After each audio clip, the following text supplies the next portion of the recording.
Hey guys, just coming back to you with a bit of an update on some news that came through yesterday. Wage growth is growing faster than inflation. What does that mean? Because our politicians are going to dress things up as to however they want to dress it up because they want you to think in a particular way. There's pros and cons to this. Obviously, our wages are increasing. Here's the thing, if our wages are increasing, people are going to spend that money because that's realistically what people do when they get more money. Not everyone's going to have their wages increase and pay, and all of that wage increase is going to go towards paying out debt. If 100% of the wage increases go to paying out debt, that means that money is wiped out of the economy. You won't get any inflation from that. But that's not what people do. People get money, they spend it. That's the nature of things, especially now with the cost of stuff going up. This is really important because I'm going to link this back to interest rates and what is likely to happen. It's going to be really interesting the next kind of 12 or 18 months with regards to interest rates. What I've been saying about interest rates is that it's going to be hard for them to come down because the government is employing so many people. They're creating all the jobs. The private market is not, or the market sector I should say, is not employing any people. It's all government jobs. It's all NDIS.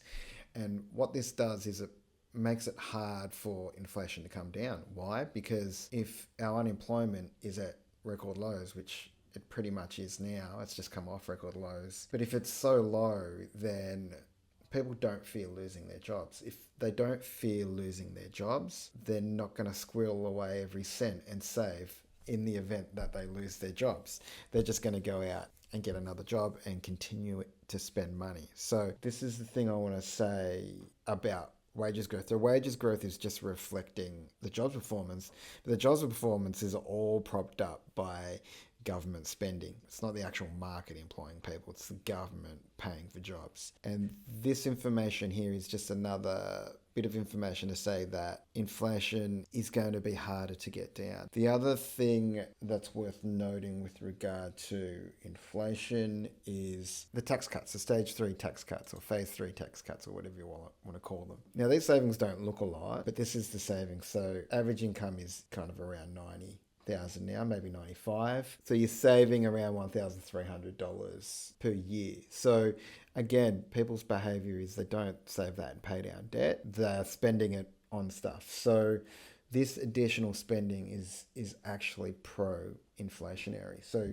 you've got stage 3 tax cuts. You've got wages going up faster than inflation. You've got a lot of immigration, which is creating more demand on goods and services. You've got all of this stuff here driving up inflation. Now, the Reserve Bank are gonna have a hard decision to make at some point in the future because it looks like the rest of the Western world is going to drop their rates. So they're going to be left with this hard decision of, do we drop interest rates in a higher inflationary environment? And if they do, it's going to mean short-term relief for the borrower because in the longer term, people are going to borrow more. It's going to drive up borrowing powers because when you reduce interest rates, people are able to borrow more.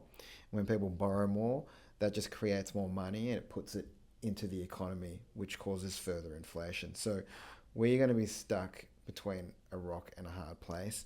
And this game that I feel not just this government, but all governments are playing at the moment, and for the last 10 or 15 years is the playbook is just create a lot of money and put it in the economy and that's going to fix things. Well, clearly it's not fixing things if you look at the everything crisis that's going on right now. Things are just going to continue because it's the same problem solving, it's the same mindset. Things are going to continue to get worse. And great example of this is in our education standards.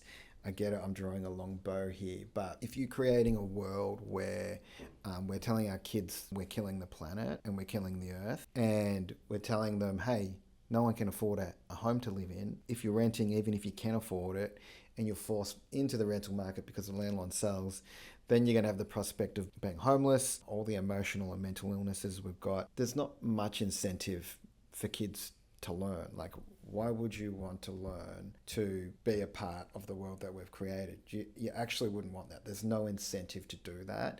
And potentially that's why we're getting all of these poor results. I could be wrong here, but despite what feels like a lot of government money going into education as it should. I think the problems that we have is layers deep here. And I guess the thing I try to get through to my audience, this audience, is you've got to make a move, because this world we're living in is not just going to give you the life you want. That was an expectation that we had based on 30 odd years of going without recession. The truth is recessions happen once every 10 years on average, and it teaches people to be really conservative with their financial decisions and not leave things up to chance.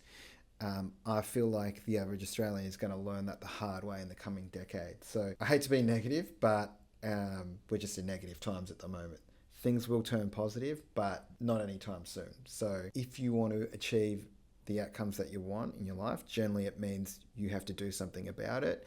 And that's what I always encourage people to do. I want to hear your comments below.